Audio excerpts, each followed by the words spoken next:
Chinese temple on Wood Street is an enduring symbol of Darwin's Chinese heritage. Built in 1887, it was damaged during the bombing of Darwin and had to be completely rebuilt after Cyclone Tracy. This temple, I think it is the history of Darwin and Australia. To many Chinese Territorians, it's a spiritual sanctuary. In the temple, you feel that you are different. See, you don't get the problems, with the outside world. The temple is run by the Chung Wah Society, which was formally established in 1946 to support Chinese people who were being increasingly subjected to racism. Chung Wah has its roots in the 1920s when there was quite a number of Chinese here who wanted to settle down, become part of the community. But in those days, with the White Australia policy and all that lingering still, the Chinese were treated as second-class citizens. Chinese people began arriving in the Northern Territory in the 1870s to work on the goldfields. In the late 1880s, the Chinese population outnumbered Europeans more than 4 to 1. Since then, they've arrived in several waves from different provinces in mainland China and from Taiwan, Singapore, Malaysia and East Timor. Yet they all worship here at the temple under the same roof. Although we're all Chinese, it doesn't mean that we have all the same outlook, because different Chinese have slightly different attitude to things, and I think this is probably brought out in the Chinese New Year activities. From midnight on Saturday, official temple celebrations will welcome in the Year of the Pig, traditionally a lucky year for giving birth. Passing on traditions is important to the members of the Chung Wah Society. I'm third generation, right? And I'm doing JOS here and I'm looking after it. And I expect my children to follow me. But I'm not forcing them, but no, they're willing to learn.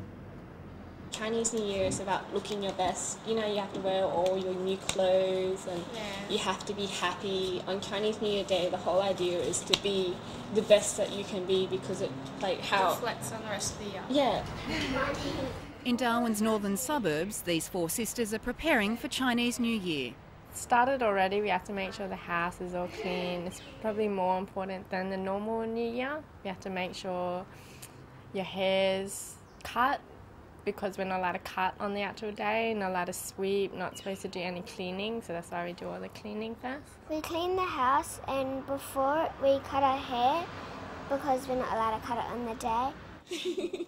The Chin's ancestors left China in the late 1800s. The sisters say their family's traditions date back to that era. Are you going to go to the temple? I don't know. I'm not looking forward to waking up early. The temple, I don't know a lot. I know what my dad tells me about it. I've been there on New Year's Eve the past few years. Some of the elders suspect the interest of the younger generation is more to do with parties and little red packets. Yeah, because we get a lot of money in the packets.